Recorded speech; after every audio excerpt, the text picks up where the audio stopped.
Good morning junior. Good morning senior. Junior, உங்களுக்கு ஜோசியத்தில் நம்பிக்கை இருக்கா? எனக்கு அவ்வளவா இல்லை சீனியர், பட் வீட்டில் கொஞ்சம் பார்ப்பாங்க. உண்மைதான். சில பேர் ஜோசியத்தை சயின்ஸ்னு சொல்கிறாங்க, வேறு சில பேர் இது மூட நம்பிக்கைன்னு சொல்கிறாங்க. நீங்கள் பார்க்க போகிற கதை ஜோசியத்தை பற்றி இல்லை, கம்யூனிகேஷன் பற்றியது. இப்போ பார்க்கலாமா? Two astrologers.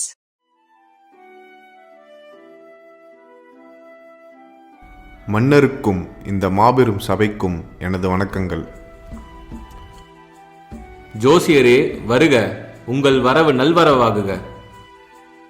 மன்னரே, தங்களுக்கு பிறந்தநாள் வாழ்த்துக்கள். என்னை அழைத்த காரணம் என்ன?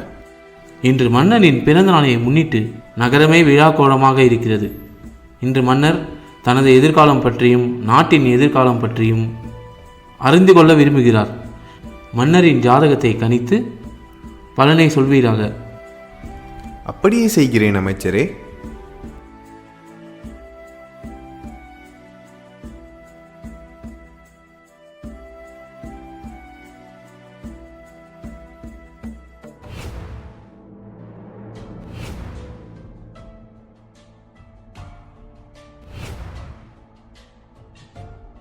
ஜோசியரே, என்ன யோசனை?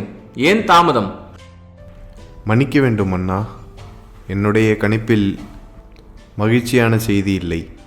ஜோசியரே தயங்காதீர்கள், எதுவாக இருப்பினும் நான் தெரிந்து கொள்ள விரும்புகிறேன். தங்கள் ஜாதகத்தை கணித்து பார்த்ததில் கிரக சங்காரத்தின்படி தாங்கள் மிக கடுமையான நாட்களை சந்திக்க வேண்டியிருக்கும்.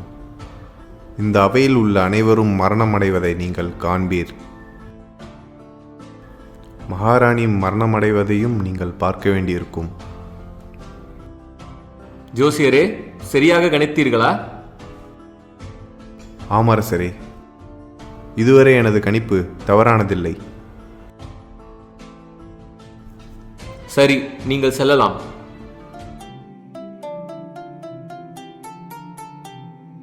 மன்னர் வாழ்க, எனது பணிவான வணக்கங்கள். மன்னரே, ஏன் சோகமாக இருக்கிறீர்கள்? அந்த ஜோசியரின் கணிப்பு என்னை கலங்க வைக்கிறது அமைச்சரே. மன்னரே, ஜோசியர்கள் எல்லாம் கடவுள் அல்ல. அவர்களது கணிப்பில் தவறும் இருக்கலாம். நாம் நம்பிக்கையாக இருப்போம். இல்லை அமைச்சரே, எந்த மனம் சஞ்சலப்படுகிறது.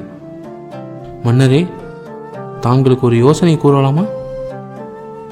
சொல்லுங்கள் அமைச்சரே. பக்கத்து நாட்டில் வீரேந்திரர் என்ற ஜோசியர் இருக்கிறார். அவர் மிகவும் புகழ்பெற்ற ஜோசியர் ஆவார். அவருடைய கணிப்புகள் பொய்யாவதில்லை. அவரிடம் மறு கணிப்பு செய்தால் என்ன? சரி, அப்படியே செய்யுங்கள். நாளைக்கு அவரை நம் நாட்டிற்கு அழைத்து வாருங்கள். அப்படியே ஆகட்டும் அரசே. மன்னருக்கு இந்த ஜோசியரின் பணிவான வணக்கங்கள். வாருங்கள் ஜோசியரே, அமருங்கள். என்னை அழைத்த காரணம் என்ன மன்னரே? மன்னரின் ஜாதகத்தை பார்த்து அவரின் எதிர்காலத்தை கணிக்கவே உங்களை அழைத்தோம். உத்தரவு அமைச்சரே, உடனடியாக ஆரம்பிக்கிறேன்.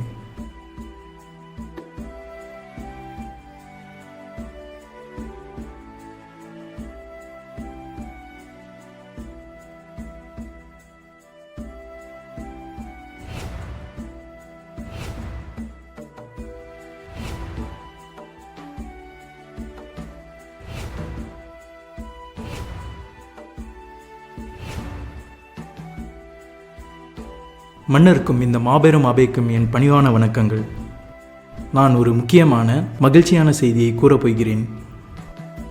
சொல்லுங்கள் ஜோசியரே, அப்படி என்ன மகிழ்ச்சியான செய்தி? இந்த அவையில் இருக்கும் பலரை விட மன்னரின் ஆயுள் காலம் நீளமானது. எதிரியின் படையெடுப்பை இந்த நாடு வெல்லும். தளபதி தன் உயிரை இன்று நாட்டை பாதுகாப்பார். அழியாத புகழடைவார்.